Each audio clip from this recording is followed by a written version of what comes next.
At the same time, I found out, Yvonne, that 90% of it was mindset. It really was. And how do we get our clients to work out on their own in between sessions and keep it up? It's not about motivation. It's not about the willpower. They want to. That's the willpower. But when you're constantly revving up that willpower, or you're disciplining yourself, it's hard. It's even heavy just saying it. So I really noticed it was about habits. Hello, you are listening to the Late Bloomer Living podcast. I'm Yvonne Marchese, your host, and I'm so happy you're here.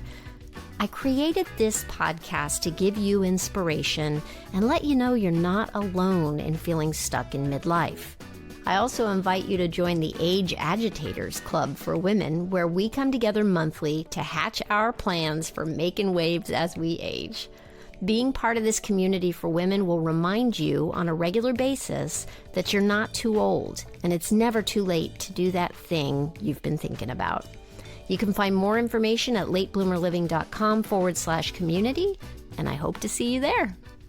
Hello, and Happy New Year, my friend. Did you know that our habits shape our lives more than we realize? I mean, what you do day in and day out, moment to moment, those are your habits. Habits don't require any thought. They're a part of you that's on autopilot. If you're like me, you probably have some good habits, and you probably have some that don't serve you, let's just say. As we step into a new year, it is the perfect time to think about what you want to cultivate in your daily routine with intention. What are your goals this year?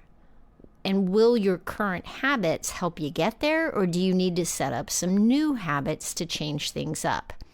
As Helen Keller said, we can do anything we want to if we stick to it long enough. Today, I'm super excited to welcome back Ronnie Loaiza, also known as Ronnie Lo, for her second conversation with us. She was on the podcast, episode 104, which I will put in the show notes for you. Ronnie is a certified habit coach. She is a master certified professional life coach and certified personal trainer. And she's dedicated to helping people build sustainable habits that line up with their goals and values. And today, Ronnie will be sharing practical tips for building new habits. Be sure to stick around to the end for her 4-step process to building new habits. Very helpful. And hey, for the entire month of January, I'll be bringing you guests with a focus on health and wellness. So be sure to come back every week in January for conversations that are going to help you step into 2025 with gusto. Okay? All right. Without further ado, here's Ronnie Lo. Hey, Ronnie, welcome back to the podcast. It's awesome to have you here. Hey, can you give us a little bit of the background on your journey from being a personal trainer to doing the work you're doing now? I am so glad to be back with you. It's like, wow, 1 year turns into another. Yeah. And yes, when I became a personal trainer, it's because of my own health issues. Fast forward, my personal trainer said, you are in such good health and in such good shape now. You need to be a personal trainer. I was in my late 40s at the time. And I was like, who does that? She's like, well, you are a walking billboard. First of all, because you're in good health. And as you get older, older people will trust you and you can relate. Thought about it for about a year. And I'm like, I think I'll become a personal trainer. And at the time, I really made it my mission to help each individual person be as fit as that person could be. But my thing was, wow, I was not athletic. And I know that each person can do what they can do. Way back then, I wasn't even thinking about habit coaching. It's like, how can we just get you to do 5 minutes a day? And people were like, that's not going to do anything. I'm like, yes, it will. It'll get you to be doing it at the same time. Okay, this will date me. Same bat time, same bat channel. Just telling your brain, oh, we're at it again. We're at it again. Because think about it, and we'll get more into this in the habits, but habits are so natural, you don't think about it. They come from your subconscious. It's weird if you don't do it. And we can get into about being flexible, because it doesn't mean you're rigid. You're not rigid in your habits. It's like, it's just weird if you don't. It's weird if you go for 2 or 3 days without brushing your teeth. You know what I mean? Mm-hmm. So even back then, I was working in habits. So fast forward, I really started noticing that for professionals, because I started coaching a lot of people, men and women. Men were finding me on LinkedIn. I was helping people with productivity and time management and job searching. And with me, it was really about processes, making things easy. Okay, how do you, I'm just going to pull out of the hat, an artist.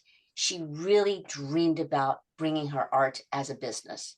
And she kept doing the same job, same job, same job, doing sales calls.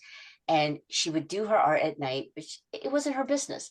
So she came to me and she's like, I really want to, I don't know what to do. She had heard me on a podcast.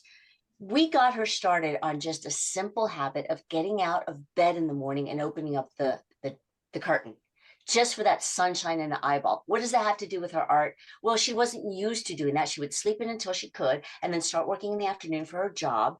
And so we got her into little tiny, tiny steps, just like I used to do as a personal trainer. And then finally, it fast forwarded to once she got that, okay, I'm up. Okay, I'm going to be productive. This is her words. I would get my ass in front of that computer and work on my business. She didn't even know how to start. The first thing we got her into doing though was getting in front of that computer and doing something about her business. I told her it doesn't matter what you do. Don't worry about that. It's just getting the same bad time, same bad channel. Mm. She would get on and peruse other artists. She would start commenting. She would start giving her opinion on their art. She would look at showings and events and go on Instagram and comment. She even wrote an email. We came up with this of telling the world she's an artist. She wrote her family and friends and just declared it, saying, hey, you know what? I love my art. I know I post on Facebook and you kind of thumbs up once in a while, but I'm just declaring out there, putting it out there that I'm going to be working on my art, and somehow, some way, I'm going to start selling it or offering it. She didn't ask for sales. She wasn't offering anything. She wasn't pushing anything. She was just saying, hey, this is what I'm up to. And it took a lot of guts to do that. She got Yes. so much feedback like, well, good for you. Yay, good. That just opened up her world. Anyway, fast forward, she has now been in at least 3 showings in a few galleries. She's been invited into contests and competitions, international ones. She's in the world. She started going to showings. And at first she was scared because she's like, well, I'm not really an artist. Well, yes, you are. What does an artist do? They do art. So she entered the world of starting to go and just being interested in other artists' work. Now she's in the business. All this to say, I really saw how little tiny actions, repetition, then embed that neural pathways in your brain, and your brain starts not just believing it, but setting up the system in itself. It starts taking the actions because it starts becoming the norm. It becomes a habit. And I'm so, going to interrupt you for a second because I'm going to yes, please. testify to my own personal experience with this, Ronnie. I broke up with my snooze button, is what Mhm. started it. That is what started a sea change for me, was deciding that I was not going to hit my snooze button anymore. This was back when I was 48. I'm 56 now. And I decided to just do a 30-day experiment because I saw something about habits that was like 30 days. I was like, all right, well, let's try 30 days and see what happens. I'm not going to hit the snooze button. I set my alarm across the room and I told myself, I am going to get up every day. I'm going to meditate every day and I'm going to move my body every day. That was the whole commitment. This podcast wouldn't exist if I hadn't made that one change in my life, because up to then I was having a hard time getting up and rolling in the morning. And when I'd hit the snooze button over and over and then have to get up and run and deal with trying to get at the time my kids were younger, get them out the house to school, and I'm upset and I'm frustrated and I feel like I'm putting out fires right from the get-go. Just it was a self-care moment Yeah. to do that. And now it is sacrosanct. It is a part of my day. My mornings are move and meditate. And Exactly.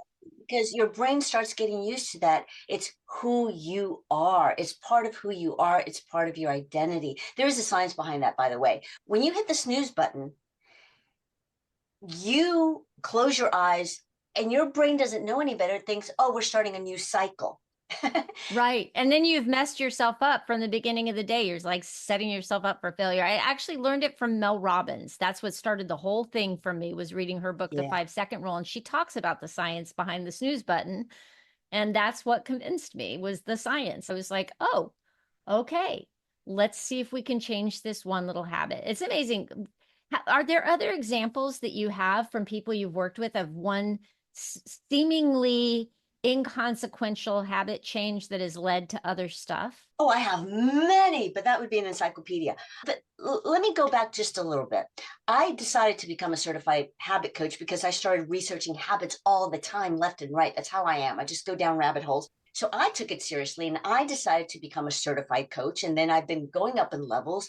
For me, I have anyone yet to say, scan your certification and send it to me. I have them Right. behind me, but I moved up and now I'm a master certified professional coach just because I love doing it. I love the practice. I love the curriculum. I love the structure. I picked a school that was renowned internationally. It's based in Sweden, and decided to become a certified habit coach. There are 3 ways to approach creating a new habit. And most people do it. What's my goal? Okay, that's the end goal, whatever it is. It's like, I'm going to stop decluttering, or I'm going to grow in my business, or I'm going to write that book, or whatever it is, lose weight, run a marathon. And most people go for the goal. And then they start looking for, well, how do I do it? Process, process, process. The third way, which is the way it works faster, is when you slow down and you look at your identity. Base it first on your identity. Who am I? Who are you? What kind of person do you want to be? Is that habit part of your identity? When I first present something like, you are your habits are you. Each habit is a series of rapid fire steps in your subconscious. This is important. They're so rapid fire in your subconscious, you don't think about them. And that is the beauty of it. You don't think about it anymore.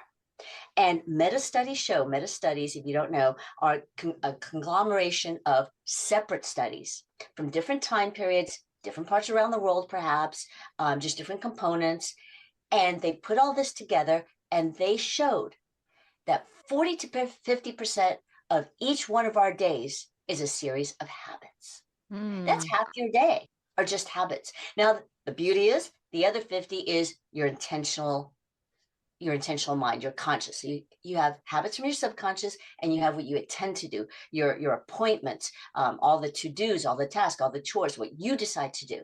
So when you rely on your habits as opposed to, all for your daily chores, being intentional, you release a lot of energy because you're not wasting your energy on the self-discipline and the revving up the motivation and revving up the willpower, because they're just habits. So now you have the energy for pivoting, for making a decision on the dime, for having to make those decisions as a leader, for being flexible, when things happen during the day. That actually frees you up. The most successful people, I first read this in Forbes years ago, that the top CEOs, men and women around the world, first of all, exercise and work out.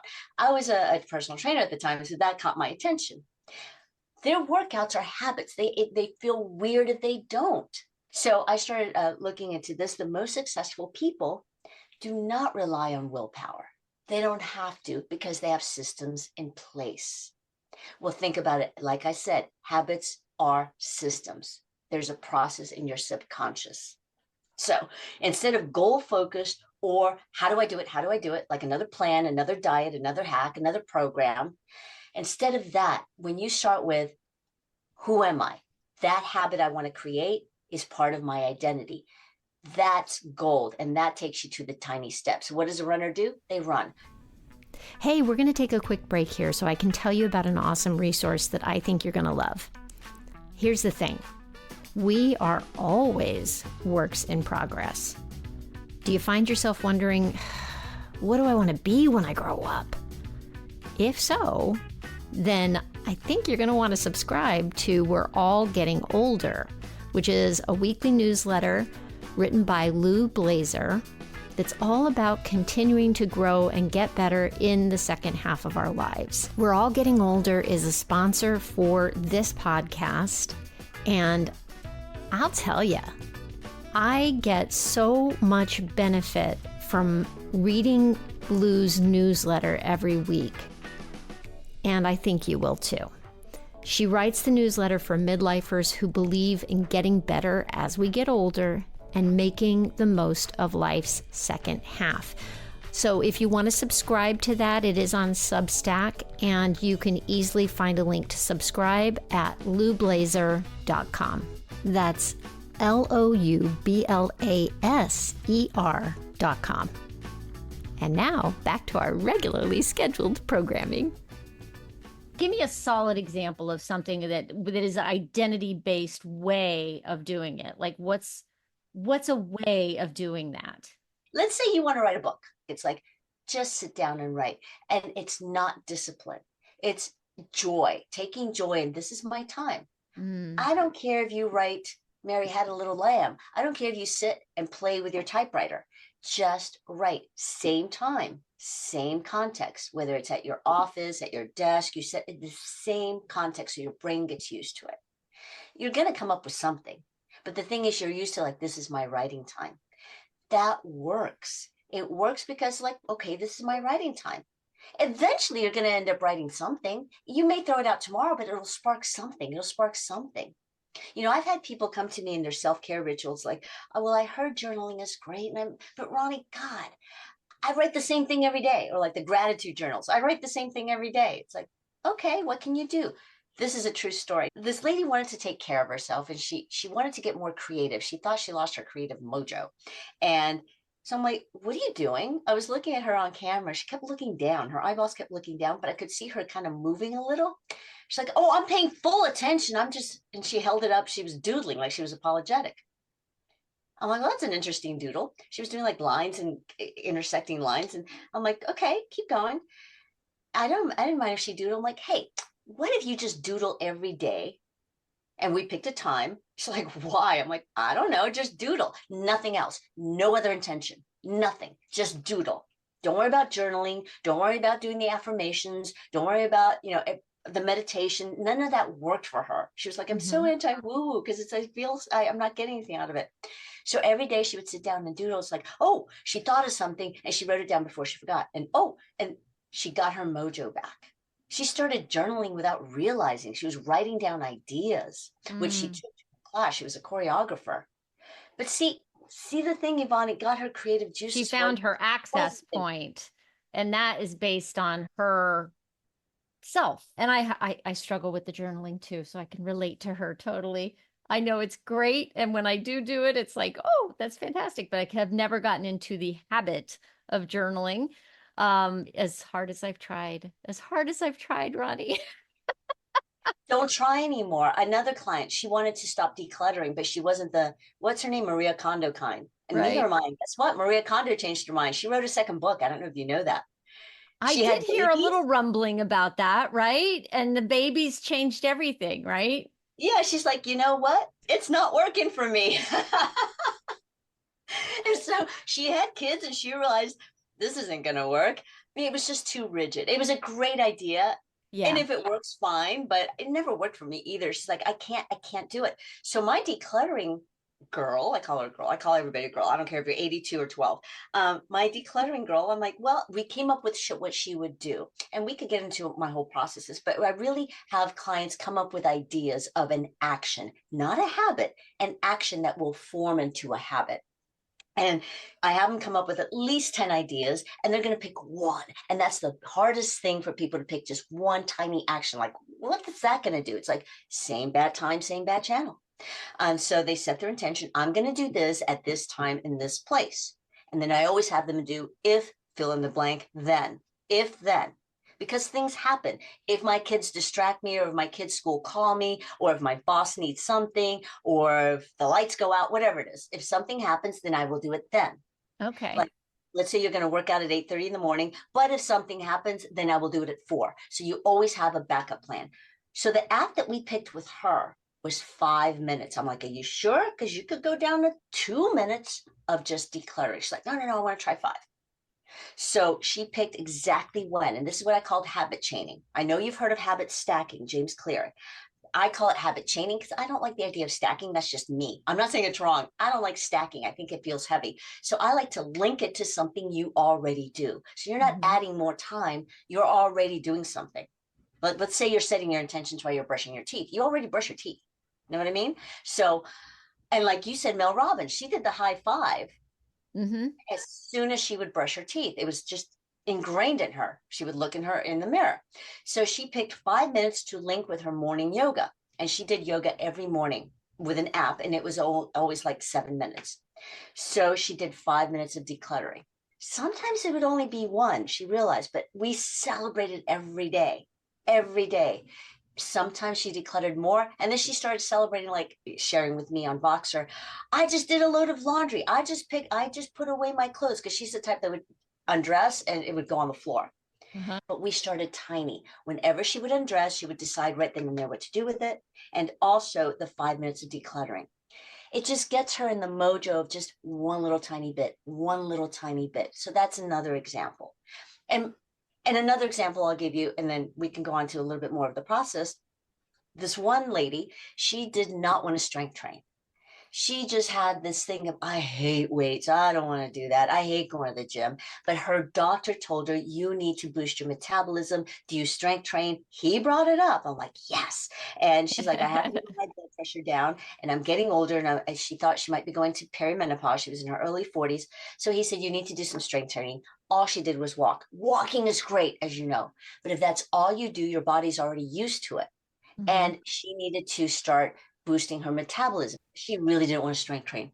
So she finally picked to do one muscle a day. She's like, okay, I could do that.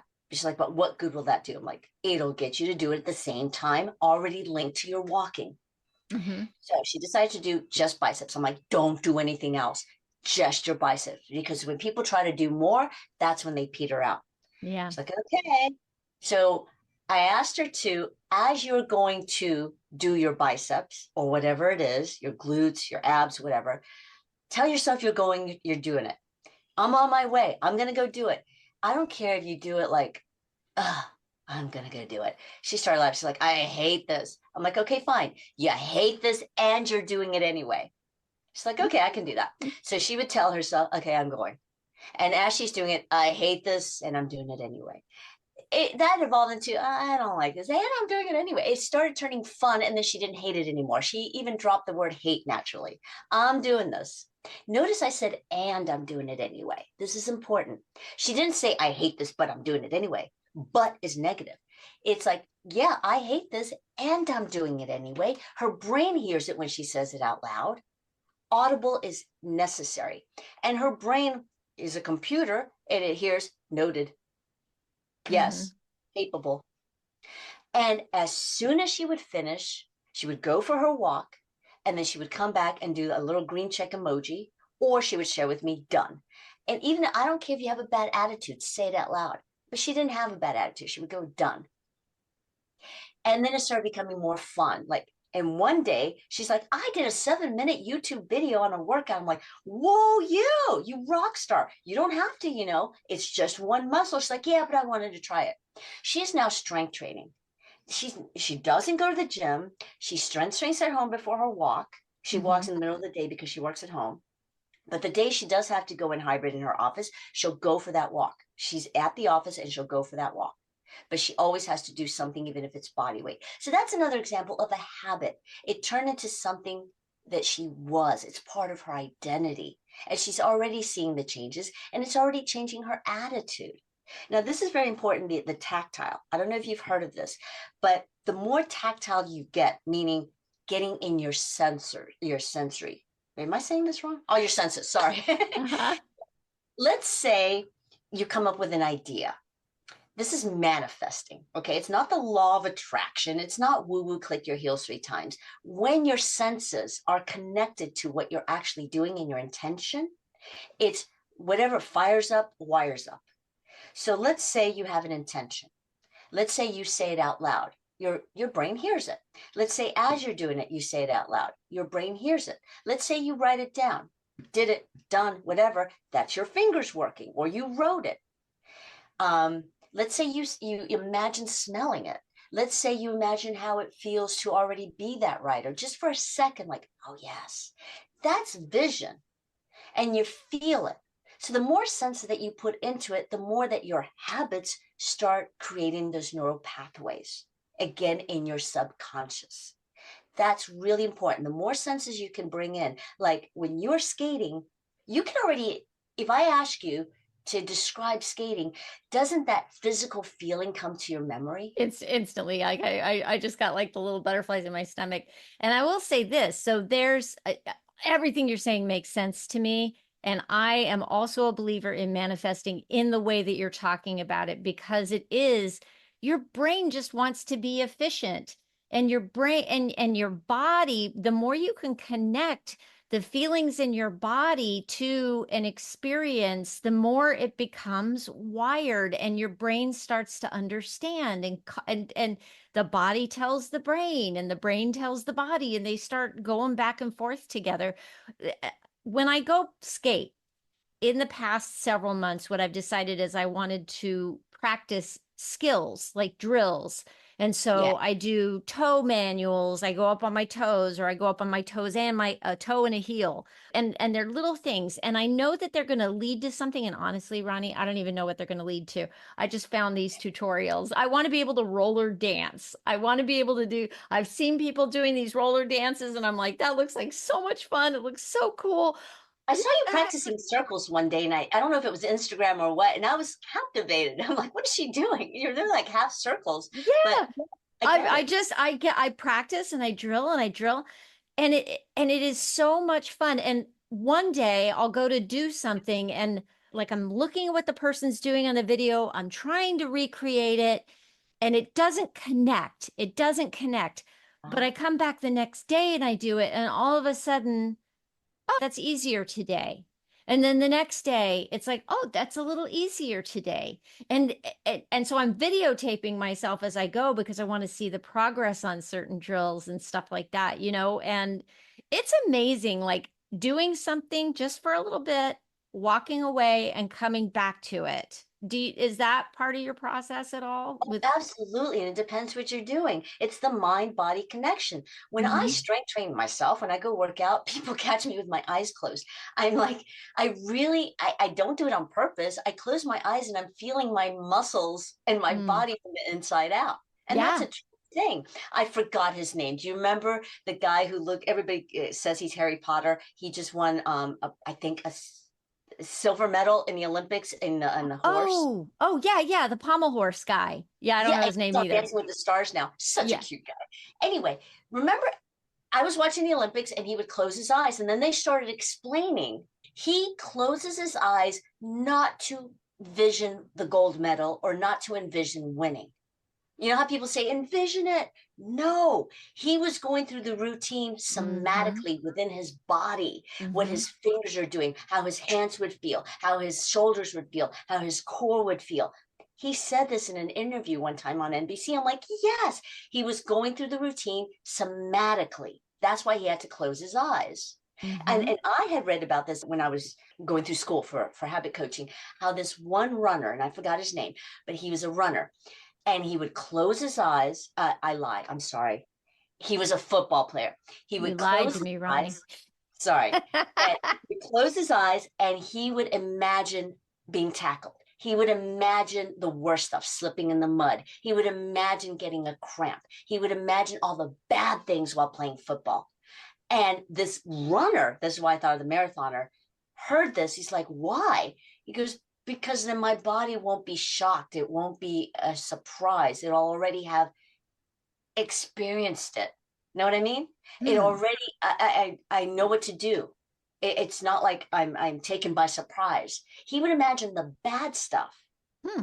And so he was already ready. He had already gone through that trauma or that bad experience. So it wasn't like a big damn deal.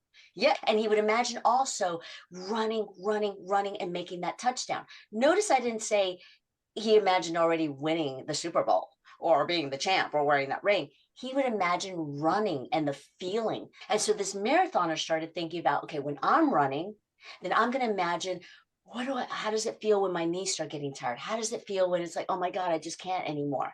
He already experienced that, envision it. So same thing with you. Your brain's already going with your mind body connection instead of the end goal. People always have this vision. You need a vision. Absolutely. What's my end? I want to launch my business, or I'm going to reach this in my quarter, or I'm going to write that book, or whatever it is.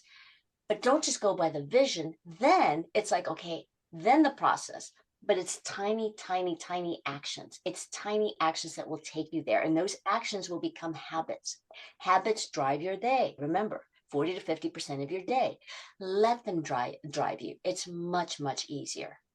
But be Same thing more with intentional productivity. about your habits is basically what we're talking about here, is choose the habits and start to let them incorporate and then let them run your day, right? Yep. Yeah. And Is it maybe harder for older people to make habit changes? no, I am 59 and I'm still creating and get rid of bad habits. And I was inspired by one client who wanted to stop scrolling on social media at night. She's like, yes, I finally turned off the TV, but then I'm just sitting there looking at my social media. Uh-huh. And she didn't want to do that anymore. She wanted to be more present and get better sleep habits, because if she got better rest at night, then she would be more energized in the morning. Mm-hmm. So I was like, oh my gosh, that's what I do. So I was Yep. like, oh my body, how am I going to do this? And I didn't want to go all cold turkey, because then your brain just relapses to what it knows. Just like that bloodhound. When you do something good repetitively, then that bloodhound in our brain will look for ways of doing it. That's Mm-hmm. manifesting. When Mm-hmm. you have a bad habit, same thing. That bloodhound is going to go and prove that no, no, no, I'm going to go back to my old habit, because your brain only knows what it knows. It doesn't know if it's bad or good. If your conscious side knows it's bad, you're still getting an instant reward. Your brain only knows that I don't want to change. Our lizard brain doesn't want to change, because that means danger. So it always wants to go back to the bad thing or the good thing, whatever it is that you normally do. It wants that instant reward. So I'm going to go ahead with the social media scrolling, but back to the celebrative accountability is what I call it. Celebrate that you just did that action or that habit. Celebrate it as you're forming that habit, because when you celebrate Mm-hmm. it, it's an instant reward. We want Mm-hmm. that dopamine. We want that instant reward. Yes, it's great eventually that goal that you ran that 10K or you ran that marathon, but every day, I don't care if you just walk for half an hour, instant reward. Tell What's your yourself how do you celebrate? Like, what are ways to celebrate? instantly. Yeah. I do a happy dance, or I go, yay. Uh-huh. I'll like, if I do something, yay, that's just me. You pick what will work for you. So back to my social media, I decided, okay, I turn off the TV. I'm gonna instantly reward myself, give myself 5 minutes to like scroll, scroll, scroll on the couch. Yay! And go up, get ready for bed, and read a little bit. Mm-hmm. I do not look at that phone when I'm in bed, because that was my bad habit. And it was a client of mine who actually triggered me. It's like, oh, I kind of do the same thing. Yeah. So her thing was, she needed an activator. We all need activators. Every behavior you do, subconsciously or consciously, is activated by something right before. Like, Mm-hmm. what is it that makes you do something right before? So her activator was, her and her husband, after putting the babies to bed and whatever, they would sit down, eat dinner, watch TV, and then he would turn off the TV, and she would sit there and scroll. Instead, her activators, like they were tethered, as soon as he turned off the TV and started standing up, she would stand up with him. Like she's tied to him. And on her way to put on her PJs and stuff, she would celebrate, like, I'm on my way. And then she would go in the bathroom, because he would go to the bathroom first. And now she's like brushing her teeth, toothpaste in the mouth. She'd look at herself in the eyeballs, like, yes, I'm doing it. I'm a rock star, whatever she wanted to say. Uh-huh. And then as soon as she, washed her face and all that, and she would go to bed and read a little bit. As soon as she would close the book, even if it was one page, it's just the habit. Sometimes she didn't get past half a page. She realized she was sleepy. As soon as she would close the book, I did it, or done. Now it's a habit. It's a simple habit. She's not scrolling in bed anymore. And it's worked for you too? Yeah. Yeah. I am trying. I have to admit, like the scrolling is hard. And reading definitely helps me, especially if I have a good fiction book, and that does Yeah. help me get off my phone. as long as I have something that's really going to capture my imagination. Yeah. Yeah. Yeah. And the thing with habits, you said you read somewhere 30 or 31 days. This is really, really important, Yvonne, because a lot of people slip and think, I'm a loser, I can't, I suck, whatever. I hear this all the time. So I it's bet. not time. There is no magical number. I will go nose to nose with anybody. And I've got the science to back it up. Um, it's repetition. It's repetition. It's repetition. That's all it is. Don't worry about the number of days it'll take. You know, you hear all these things 21 days to that, 50 days to that, 40 days to that. It can be from 21 days to 185 days to form a habit. It depends who you are and what you're doing in what context. So repetition counts more than the number of days. There is no secret formula number. Usually, it takes people, if you do something every day, your brain does start conditioning itself. And if you slip up, fine. If you slip one day, you're human. But if you intentionally know the second day you're avoiding it, okay, then there's a problem.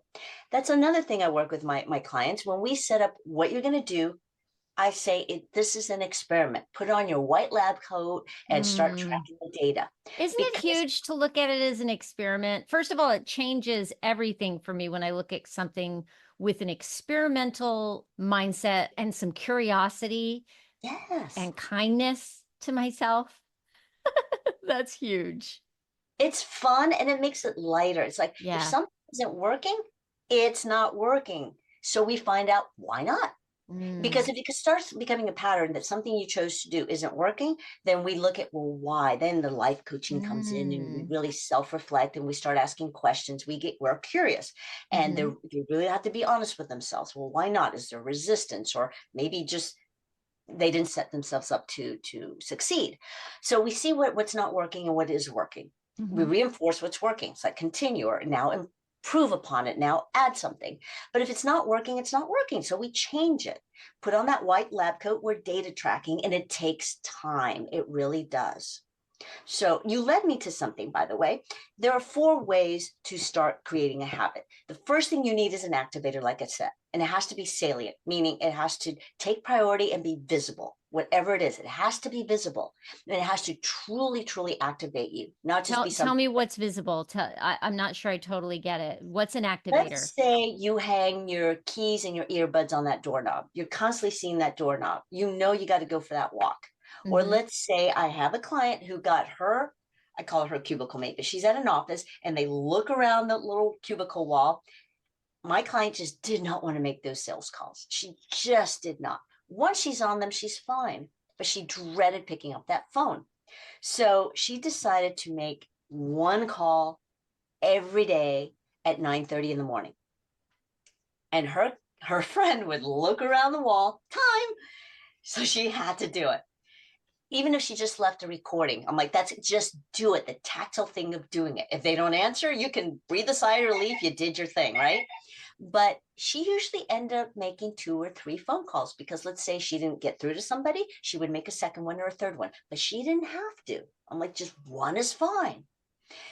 And it got her on the track of making those phone calls. Now it's her habit.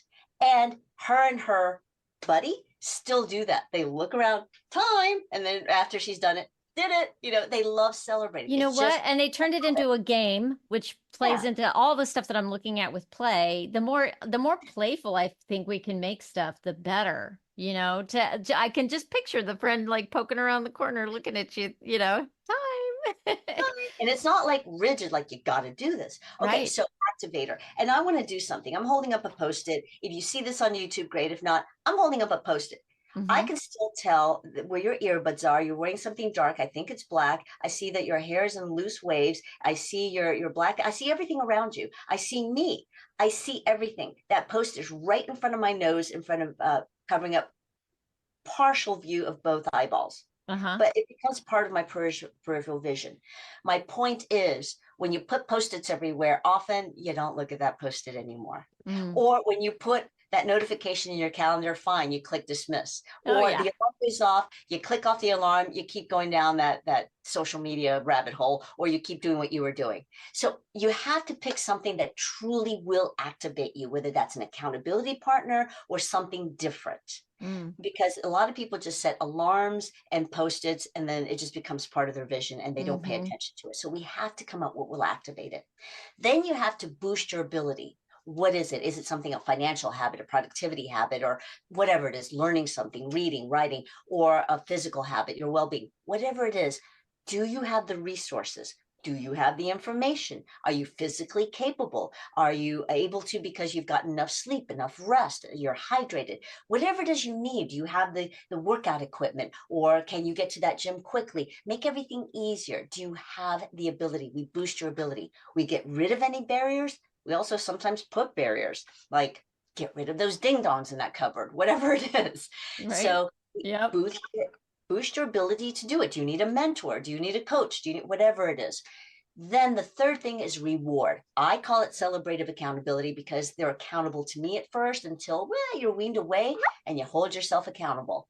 Celebrate it out loud. Celebrative accountability. Reward yourself instantly. Happy dance. Yay. Look yourself in the eyeballs in the mirror and give yourself a high five, whatever it is. Reward yourself. Mm-hmm. And then we set yourself up. You have to come up with, how do you support the repetition?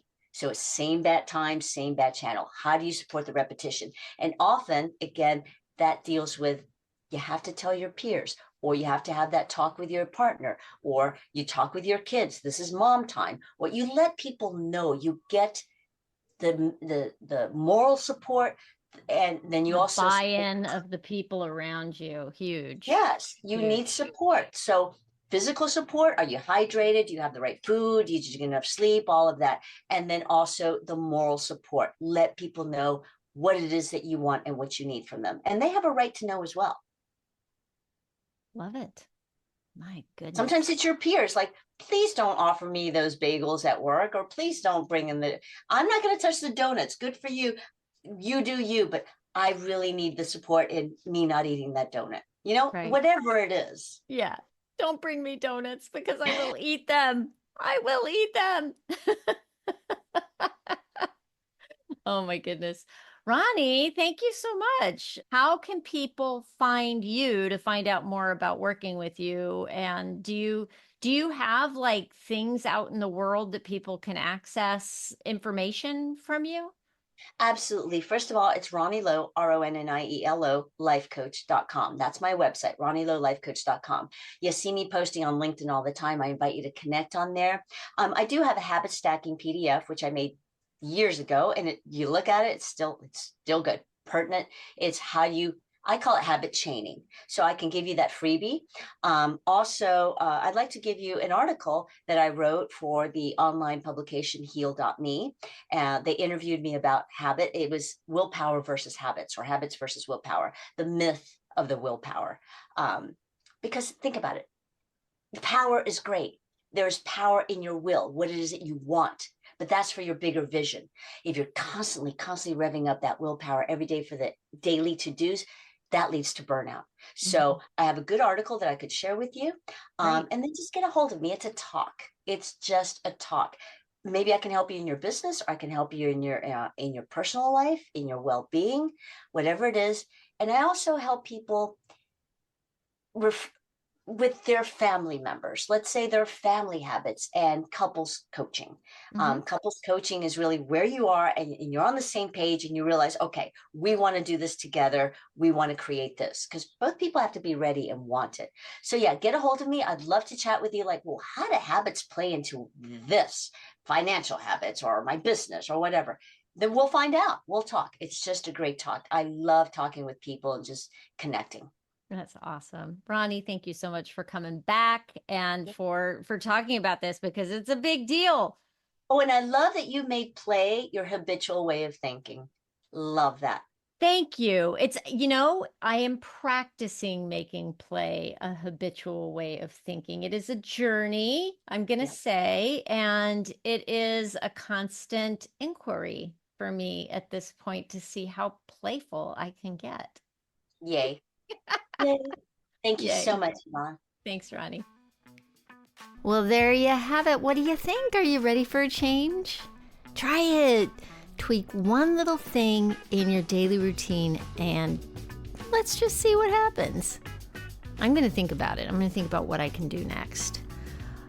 Hey, remember, we are dedicating the whole month of January to health and wellness topics here at Late Bloomer Living. So get ready to discover the tips that can spark big changes for you. Every big journey starts with one small step, my friends. So let's embrace this month together and see where these baby steps can take us. Oh, and by the way, I finally picked my word of the year for 2025, and it feels so right every time I think about it. I'm so excited. Just in case you are here for the first time and wondering what I'm talking about, you can go back to episode 211, where I talk about the power of choosing a word of the year. Anyway, my word for this year is, drumroll please, expanding. I love it. Have you picked your word?